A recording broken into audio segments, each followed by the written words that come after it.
সুপ্রভাত বন্ধুরা, কেমন আছো সকলে? আশা করি সকলেই খুব ভালো আছো। তোমাদের আশীর্বাদে আমিও বেশ ভালো আছি। তো এখন ঘড়ির কাঁটায় বাজে ওই 8:30টার মতো। তোমরা তো জানোই আমি একটু দেরিতে ঘুম থেকে উঠি, অনেকটা রাত হয়ে যায় ঘুমোতে ঘুমোতে। কাজ সেরে খাওয়া দাওয়া করে ঘুমোতে ঘুমোতে অনেকটা দেরি হয়ে যায়। আর দেখো, সকালে উঠেই যে কাজগুলো থাকে সেগুলো তোমাদের সাথে একটু ভালো মতো করে শেয়ার করছি। দেখো, সকালে উঠে বেডটাকে ভালো মতো করে গুছিয়ে নিয়ে এরপর আমি কাজে হাত লাগিয়ে দিয়েছি ভালো মতো করে। এই যে জানলাগুলো জানো তো ধুলো ধুলো হয়ে যায়, একটু ফাঁদ ফাঁদ থাকে, তার জন্য প্রায় প্রতিদিনই যদি একটু ঝেড়ে নিই না, তাহলে এতটা ধুলো হয় না, এতটা ফাঁদও থাকে না। তো ফার্স্টে আমি আমার ঘরটা আর 3টে রুম ভালো মতো করে ঝাড় দিয়ে মুছে নিই, তোমরা তো সেটা জানোই।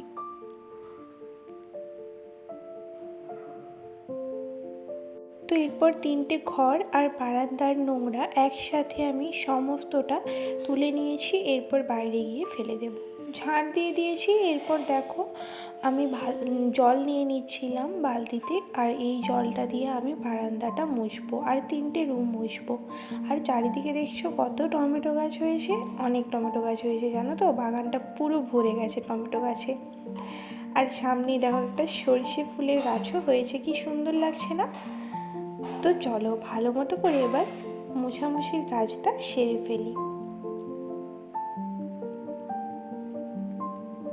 তো আজকে আর 3টে রুম তোমাদের সাথে শেয়ার করলাম না, আমার রুমটাই আমি তোমাদের সাথে একটু মোছাটা শেয়ার করলাম। আর এইদিকে দেখো, মা সজনে ডাঁটা কেটে দিচ্ছিল। তো তারপর আমি স্নান সেরে কমপ্লিট করে আমি এখন ঠাকুরের মন্দিরে চলে এসেছি। এখন তুলসী মঞ্চে জল দিয়ে নিচ্ছি, এরপর শিব ঠাকুর অশ্বত্থ গাছে জল দিয়ে নিলাম। তো এরপর সূর্যদেবকে প্রণাম করে নেব। বিয়ের পর থেকে জানো তো এই 3টে মন্দিরে আর ঠাকুরের কাছে প্রণাম না করে দিনটা শুরুই হয় না স্নান সেরে। আর বাসি কাজ কমপ্লিট করে স্নানের পর এই কাজটাই থাকে প্রথম। তারপর ছাদে চলে আসলাম। ছাদে এসে জামা কাপড়গুলো মিলে দেব। জানো তো গরমটা প্রায় অনেকটাই পড়ে গেছে। এই গরমকাল আসছে তো প্রচণ্ড অসুবিধা সকলেরই। আমার তো গরমকাল মোটেও ভালো লাগে না। তোমাদের কাদের কাদের গরমকাল ভালো লাগে একটু বলো তো। আমার তো বেশি শীতকালটাই ফেভারিট লাগে। গরমকালে প্রচণ্ড অস্বস্তি হয় জানো তো, আমরা যারা রান্না বান্না করি আগুনের কাছে প্রচণ্ড অসুবিধা হয়। আর তারপর মায়েদেরও বলো তো কত কষ্ট হয়। আর এই দেখো কেমন ফুল হয়েছে দেখছো। আর চারিদিকে দেখো আবহাওয়াটা আজকে বেশ রৌদ্রোজ্জ্বল। আর তারপর নিচে এসে আমি বাতাসের জল খেয়ে নিচ্ছি। এই গরমকালে একটু আমি পেটটা ঠান্ডা রাখার জন্য বাতাসের জল খেয়ে নিই। বাতাসের জল খেয়ে নেওয়ার পরে এখন চলে এসেছি মুড়ি খাবো। কিছুক্ষণ পর মুড়িটা খেয়ে নিলাম। আর রান্না বান্নায় যাওয়ার আগে খাওয়া দাওয়ার কাজটা না মিটিয়ে নিলে অনেকটা দেরি হয়ে যায় খেতে খেতে।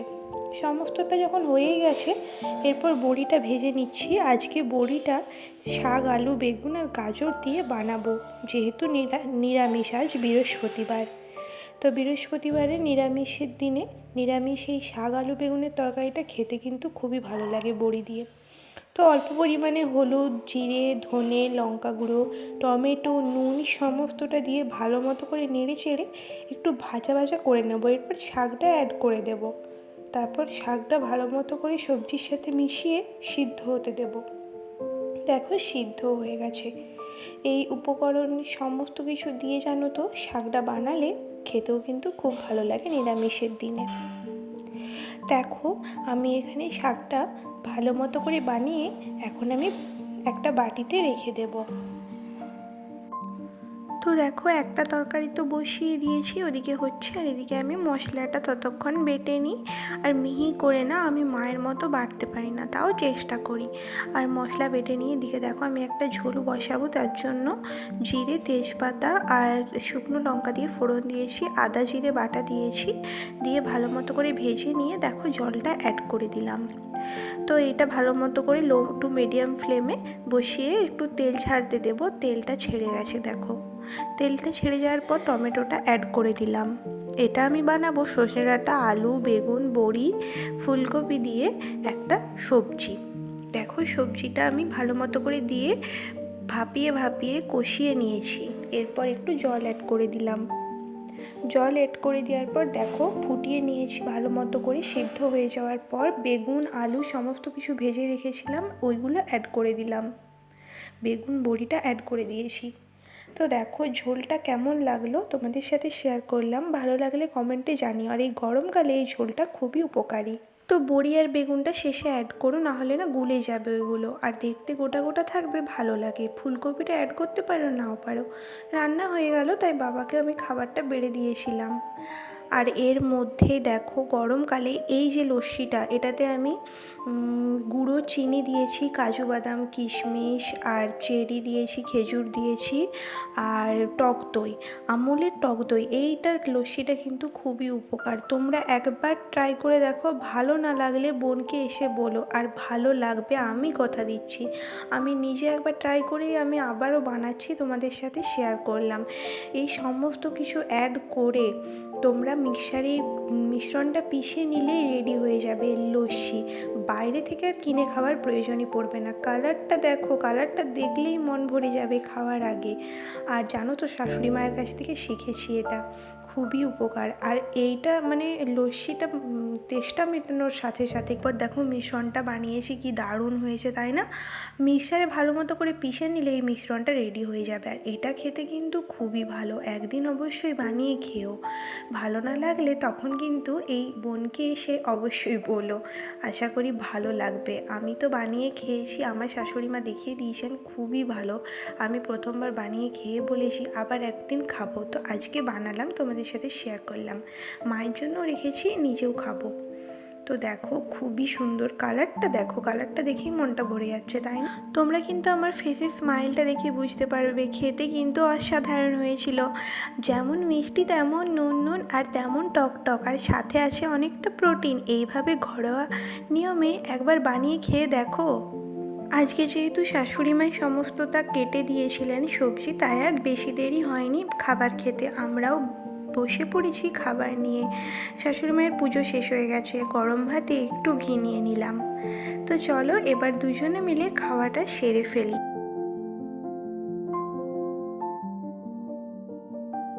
তো এখানে মা আর আমি হাসাহাসি করছিলাম একটা বিষয় নিয়ে। মা আমাকে বলছে টক দই দিয়ে বানানো লস্যিটা খেলে কেমন হয়েছে, আমি বলছিলাম খুব ভালো হয়েছে জানেন তো। তারপর এখানে দেখো মা আমার খাবারে পড়েছে বোধহয় কোনো একটা কিছু জিনিস, ওটাই মা দেখাচ্ছিল। আর খেতে খেতে শাশুড়ি বৌমার এরকম হাসাহাসি চলেই।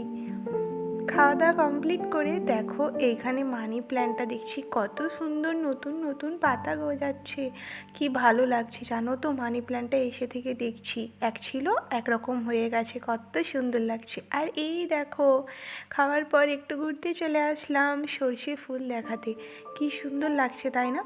সেই আমাদের গ্রামের বাড়িতে দেখেছিলাম, আবার এসে এখন দেখছি আমাদের বাড়িতে হয়েছে। নিশ্চয়ই সেই সরষের দানা পড়েছে অল্প, ব্যাস হয়ে গেছে। ভালো লাগছে এরকম বেশ ছোটো ছোটো ফুল বাগান, ফুলের গাছ থাকলে। আর এই দেখো তোমাদেরকে তো দেখানোই হয়নি, আজকে সকাল থেকে কাজের মধ্যে ব্যস্ত ছিলাম। এই দেখো গোলাপ ফুলের গাছটা জাস্ট দেখো কত ফুল হয়েছে। মা তো বলছিল সকালে পুরো ভরে ছিল, হবেই তো, কত ঝাঁক হয়েছে দেখো। আর এই দেখো আমাদের বড় গোলাপ ফুলের গাছটা, কত সুন্দর গোলাপ ফুল হয়েছে। তোমরা কিন্তু কমেন্ট করে আজ এবারে কিন্তু জানিওই তোমাদের কাদের কাদের গোলাপ ফুল ফেভারিট। আমার কিন্তু সব থেকে ফেভারিট হচ্ছে গোলাপ ফুল। এই দেখো তিনটে, দুটো কুড়ি আর একটা ফুল ফুটেছে দেখো। দুপুরে একটু রেস্ট নিয়ে জানো তো রাত্রের তরকারিটা বানাতে চলে এসেছি। রাত্রে আজকে ওই বরবটি আলু দিয়ে একটা সবজি বানাচ্ছি, রুটি খাওয়াও যাবে আর ভাত দিয়েও খাওয়া যাবে, একটু ঝোল ঝোল রেখে দিচ্ছি। তো এটা আর একটা অন্য কোনো দিন তোমাদের সাথে শেয়ার করব। তো সব কিছুর পর এবার দেখো আমি রুটি করতেও চলে এসেছি। এবার আমি রুটি বানিয়ে নেব। তরকারিটা আমার কমপ্লিট হয়ে গেছে, আর রাত্রে রুটি বানাচ্ছি। আজকে আর ভাত হয়নি, অল্প ভাত বেশি ছিল, তো রুটি করে নিচ্ছি। আর এই ছিল আমার সারা দিনের আজকের কাজবাজ। তোমাদের কেমন লাগলো ভিডিওটা অবশ্যই কমেন্ট করে জানিও। ভালো লাগলে ছোট বোনের পাশে থেকো, সাপোর্ট করো, একটা লাইক দিয়ে যেও। চ্যানেলে নতুন থাকলে চ্যানেলটাকে অবশ্যই সাবস্ক্রাইব করে যেও। তো আমি জানো তো আগে রুটি গোল করতে পারতাম না, এখন রুটি মোটামুটি গোল করে বেলতেও পেরে গেছি, দুটো করে উলট পালট করে সেঁকতেও পারি। আর এক্ষুনি এই ভিডিওতেই তোমাদের সাথে শেয়ার করব। দেখো, এই দেখো রুটিটা কেমন ফুলে গেল। আর আবার আসবো নতুন ভিডিও নিয়ে, ততক্ষণ সবাই ভালো থেকো, সুস্থ থেকো, সকলকে ভালো রেখো। শুভরাত্রি।